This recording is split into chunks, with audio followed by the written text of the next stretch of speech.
At the edge of Mill Creek County, there was an old cabin most people stopped noticing years ago.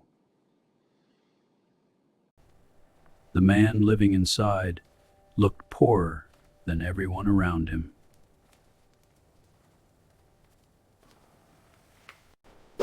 He wore the same clothes every winter, drove the same truck every season. Children in town used to joke that his truck looked older than the road itself. Most people assumed he survived on government checks and old savings.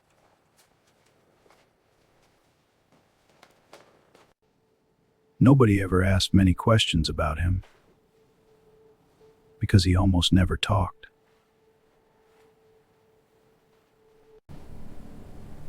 But twice every month, letters arrived from all over the county. Checks, 17 of them, always on time. Because the old man in the broken cabin owned farmland across nearly half the county.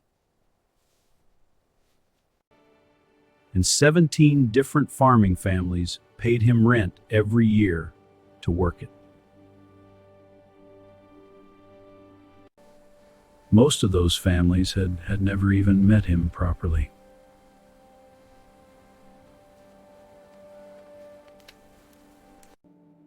But his name appeared everywhere inside the county records office.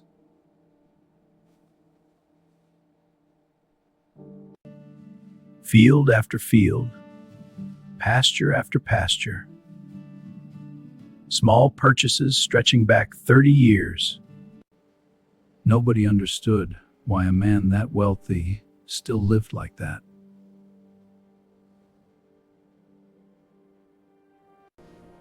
But hardship changes certain men permanently.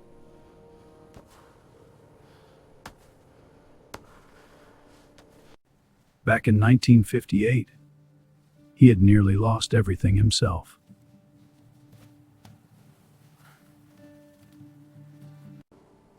The bank took his father's land during one of the worst years the county had ever seen. And from that day forward, the old man made himself a promise.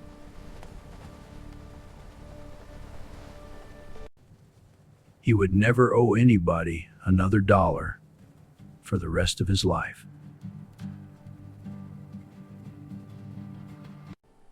So while the town laughed at the old cabin, the quiet old man slowly became the landlord of nearly everyone around him, and most of them still had no idea. Even after owning thousands of acres, Elias Turner still cut his own firewood every morning. The neighbors thought it was stubbornness, but it was actually memory. A man who loses everything once never fully trusts comfort again. After the bank took his father's farm, Elias spent 2 winters sleeping inside a pickup truck. That kind of hunger changes the way a man sees money forever. By 1984, 17 farming families rented land from Elias Turner. Some rented 80 acres. Some rented 300. Most had no idea who truly owned the ground beneath them.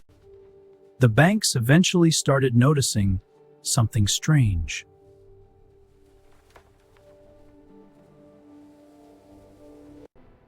One quiet old man controlled farmland across almost every major road surrounding Mill Creek County. Rumors spread fast in farming towns, especially during bad years. and by the summer of 1985, another agricultural collapse was beginning. Corn prices were falling again, debt was rising again, and banks were getting nervous again. That was when the bank finally came looking for Elias Turner.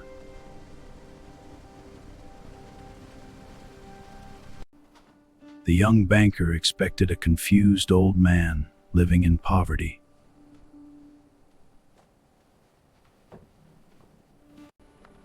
Instead, he found someone who already knew exactly why he was there.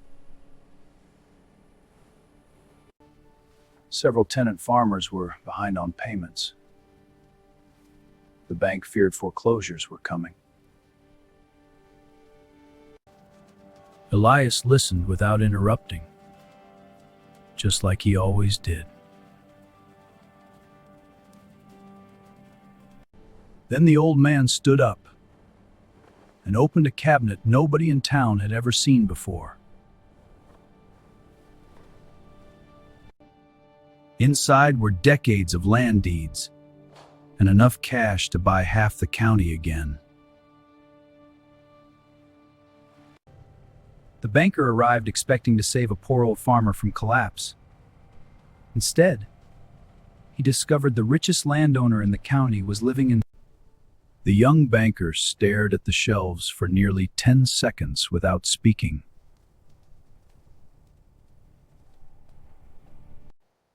Elias acted like nothing unusual had happened. To him, this was just another Tuesday morning.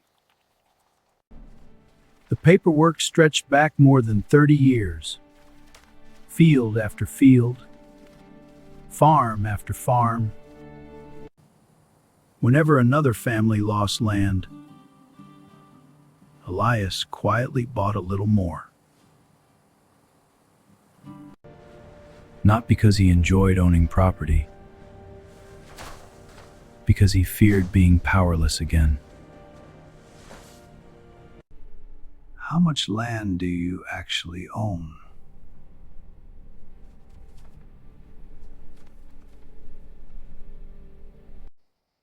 The old man thought about the number for a moment, as if acreage no longer mattered much to him.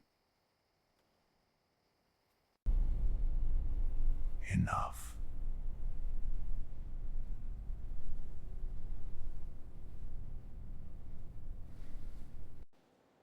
The real number shocked the bank when they finally calculated it later.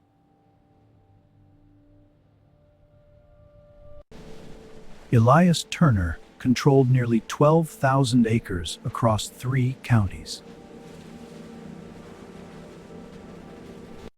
And suddenly, the old cabin nobody respected became the center of every conversation in town.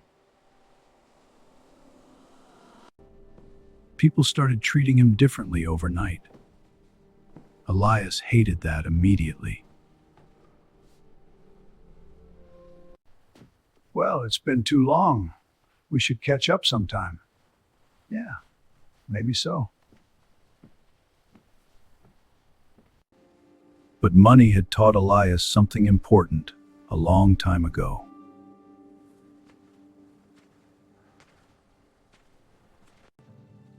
The people impressed by wealth usually disappear when hardship arrives.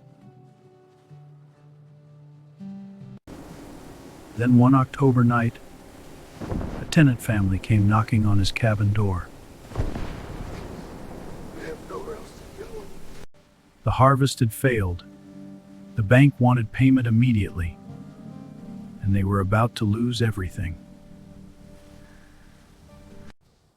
The younger farmer expected anger or eviction.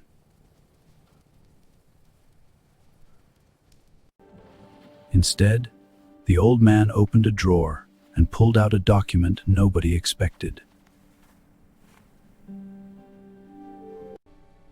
Your family won't lose this farm.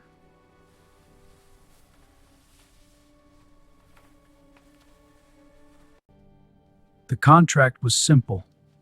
No bank, no lawyers, no hidden conditions. Elias offered them 5 years of reduced rent until they recovered financially.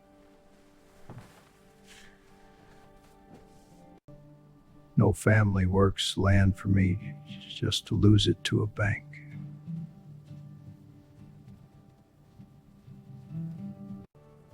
The younger farmer later admitted that moment probably saved his entire bloodline.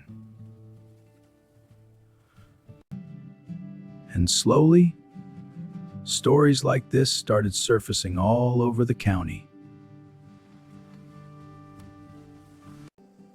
A widow whose rent disappeared for 2 years after her husband died.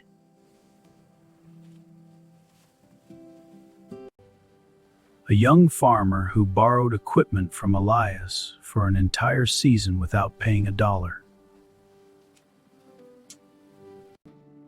The town slowly realized something painful.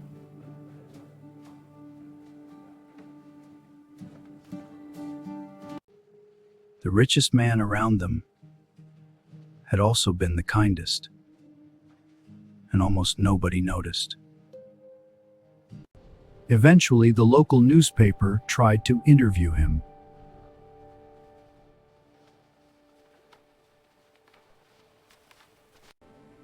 The reporter drove all the way to the old cabin expecting some secret millionaire story.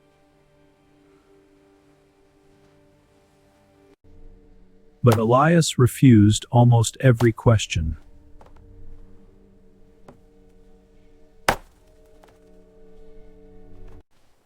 Why do you still live here, in this broken cabin, despite everything?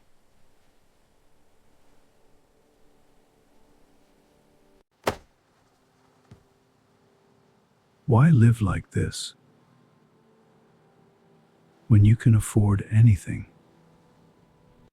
For a moment, the old man looked somewhere far away, back to 1958. Back to the year his father stood in the dirt with tears in his eyes after losing the family land.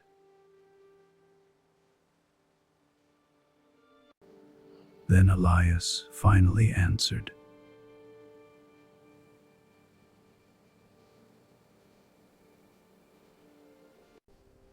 A man who remembers losing everything doesn't need much to live. The reporter stopped writing after that, because there was nothing left to ask. But the county still didn't know the biggest secret about Elias Turner, not even close, because the old man inside the broken cabin had already decided who would inherit every acre. By the winter of 1987, Elias Turner had become one of the largest private landowners in the region. But unlike most wealthy men, he had no children waiting to inherit any of it. The only thing Elias truly feared was watching the land fall back into the hands of banks again. He had spent 30 years protecting farms from collapse. He refused to let that work disappear after his death. So one December night, Elias called a lawyer to the cabin.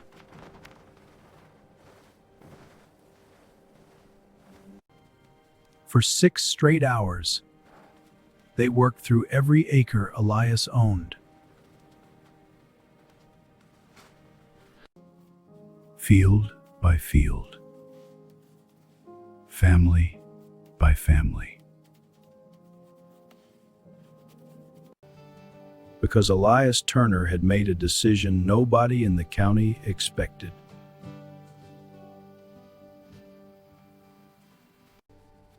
Almost every tenant family renting land from him would eventually own the farms themselves.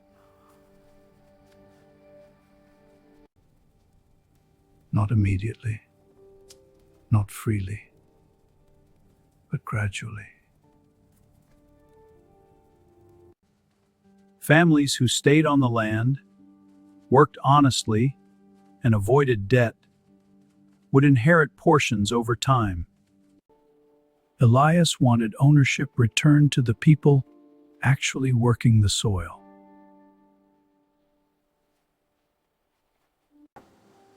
But by the early 1990s, the old man himself was beginning to fade.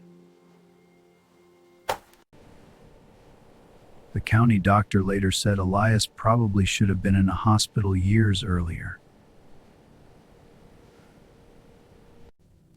But Elias Turner trusted wood stoves more than hospital rooms. He died quietly in February of 1994, alone inside the cabin. And that was the day the county finally learned what the old man had done.